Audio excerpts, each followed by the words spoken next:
الله الرحمن الرحیم. اوس ګوادر ته راغلی یم او په ګوادر کې پی سی جي میس چې کوم دی نو په هغې کې یم. مخامخ سمندر دی او د ګوادر سمندر په دې ځای کې چې کوم پورټ دی نو دا 33 میټر ډونګی دی.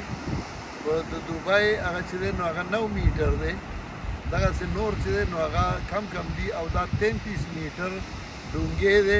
په دنیا کې دا په ټولو کې لوی پورټ جوړېدونکی دی. نو ډېر ښایسته هوا چلیږي او ډېر مزېدار ځای دی او زه هم د چکر په نیت باندې راغلی یم. دا کله هم سړي ته موقع میلاو شي لږ وګرځي، دماغ آزاد شي، کولاو شي، ستړې ختمه شي. او زمونږ دا ملک ډېر ښایسته ملک دی. الله دې وله نور هم ترقي ورکړي او موږ دې دپاره همیشه دعاګانې کوو.